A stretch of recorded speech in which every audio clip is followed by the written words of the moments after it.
မင်္ဂလာပါရှင်ဗုဒ္ဓဟူးနေ့မနက်ပိုင်းအတွက်ပါညီမရတဲ့ဟာလေးညီမချက်ပြပေးမှာပေါ့နော်၄နဲ့၄နဲ့ပေါင်း8 3ချင်းက2 3ဆိုပြီးထွက်တယ်အဲ4နဲ့3နဲ့ပေါင်းတော့9နဲ့အချင်းက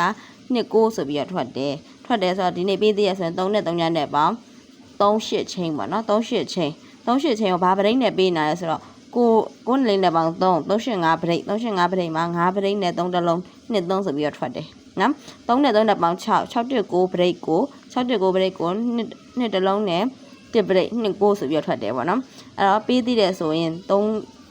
9နဲ့3ညနဲ့ပေါင်း9 9လေး6ပရိတ်ကို3 8ချင်းနဲ့ပေါ့နော်ပေးမယ်အဲ့တော့9လေး6ပရိတ်ကို3 8ချင်းဆိုတော့3နဲ့9ပရိတ်ဆိုတော့3 6 3 1 3ပူ8 1 8 6 8ပူဒီမှာ6 6မသက်အရဆိုရင်3ညချိတ်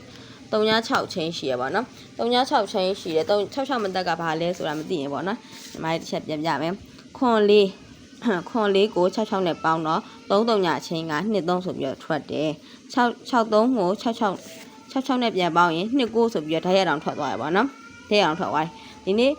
40ကို6 6နဲ့ပေါင်းရင်3ည6ချင်းပါရှင့်3ည6ချင်းကို3ည6ချင်းဖြစ်တော့3 6နဲ့8 6နဲ့တစ်ခွက်ကောင်းပါရှင့်ကဲကြိုက်တဲ့ဟာလေးကိုယူပြီးတော့ဆော့ပါညီမကို like and follow like and subscribe လုပ်ပေးကြပါအောင်ရှင့်ကံကောင်းကြပါစေထိုင်းမွန်ကျူတီရပါရှင့်